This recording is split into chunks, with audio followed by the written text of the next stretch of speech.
Hi friends, welcome back to our channel Vinod's Kitchen. இன்னைக்கு வீடியோல நம்ம என்ன ரெசிபி பார்க்க போறோம்னா விநாயகர் சதுர்த்தி ஸ்பெஷல் கொழுக்கட்டை ரெசிபி தாங்க. இன்ஸ்டன்ட்டா பண்ணக்கூடிய ஈஸியா பண்ணக்கூடிய ஒரு கொழுக்கட்டை ரெசிபி தான் நான் உங்களுக்கு பண்ணி காட்ட போறேன். வாங்க வீடியோக்குள்ள போலாம். அதுக்கு முன்னாடி என்னோட சேனலை சப்ஸ்கிரைப் பண்ணாதவங்க ப்ளீஸ் சப்ஸ்கிரைப் பண்ணிக்கோங்க. பக்கத்துல இருக்க பெல் ஐகானையும் மறக்காம பிரஸ் பண்ணிக்கோங்க. என்னோட வீடியோஸ்ல நோட்டிஃபிகேஷன் உங்களுக்கு வரும். என்னோட எல்லா வீடியோஸையும் தவறாம பாருங்க.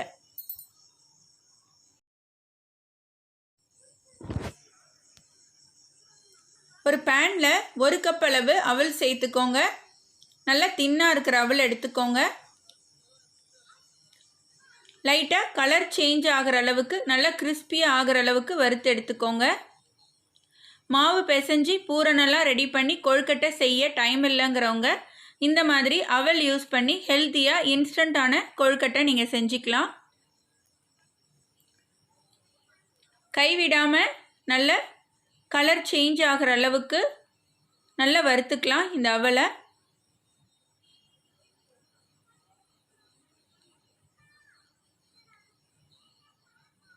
நல்லா வறுத்தாச்சு. இதை ஒரு பிளேட்டுக்கு மாற்றி ஆற வச்சிடுங்க. அதே பேன்லே 2 டீஸ்பூன் அளவு நெய் சேர்த்துக்கோங்க.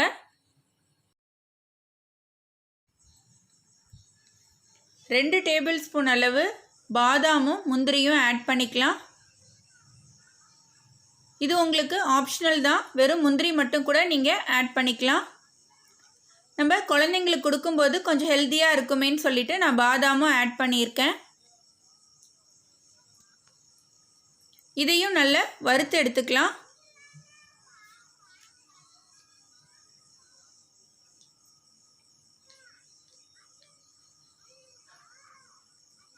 அவல் நல்லா ஆறிடுச்சு. இப்போ இதை நம்ம மிக்ஸி ஜாரில் சேர்த்துக்கலாம். ஒரு 1/4 டீஸ்பூன் அளவு ஏலக்காய் பவுடரும் சேர்த்துக்கோங்க.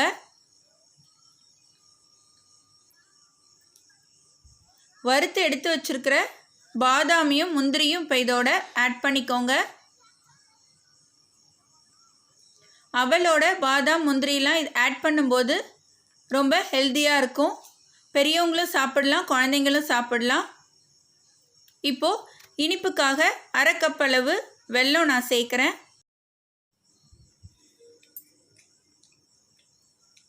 வெல்லம் சேர்த்து எல்லாத்தையும் நம்ம இப்போது அரைச்சி எடுத்துக்க போகிறோம். 1 கப் அளவு அவலுக்கு 1/2 கப் அளவு வெல்லம் சேர்த்துக்கோங்க. இனிப்பு கரெக்டாக இருக்கும்.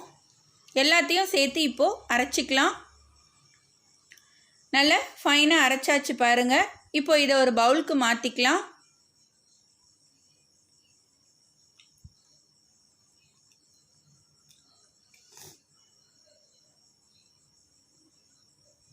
முந்திரியும் பாதாமும் நம்ம வறுத்தோம் இல்லையா, அந்த நெய் 2 டீஸ்பூன் அளவு நெய் இருக்குது. அந்த நெய்யவே இந்த அரைச்ச அவலோட சேர்த்துக்கோங்க. நல்லா மிக்ஸ் பண்ணிக்கோங்க.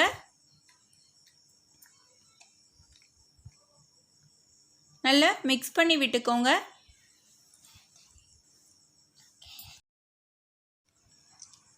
இதோட 1 டேபிள் ஸ்பூன் அளவு நல்லா ஃபைனாக கட் பண்ண பிஸ்தாவை ஆட் பண்ணிக்கோங்க. நம்ம சாப்பிடும்போது நல்லா க்ரன்ச்சியாக இருக்கும்.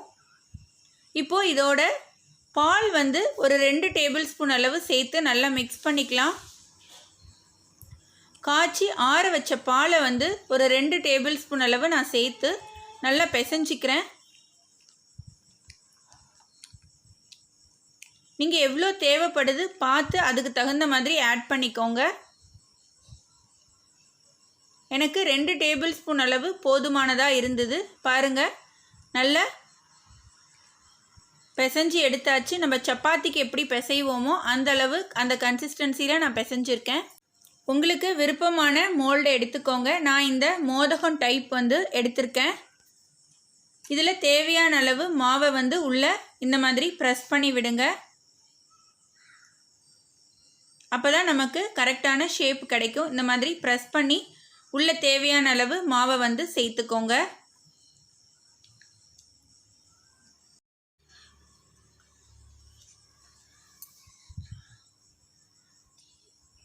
இப்போது நம்ம டீமோல்ட் பண்ணிடலாம். பாருங்கள் எவ்வளோ அழகாக வந்திருக்கு நம்மளோட இன்ஸ்டன்ட் கொழுக்கட்டை. ரொம்ப ஹெல்தியான கொழுக்கட்டையும் கொடுங்க. கண்டிப்பாக நீங்கள் இந்த ரெசிபியை வீட்டில் ட்ரை பண்ணுங்கள் விநாயகர் சதுர்த்திக்கு. இந்த ரெசிபி உங்களுக்கு பிடிச்சிருந்ததுன்னா லைக் பண்ணுங்கள், ஷேர் பண்ணுங்கள். மறக்காமல் எனக்கு எப்படி இருந்துச்சுன்னு கமெண்ட் பண்ணுங்கள்.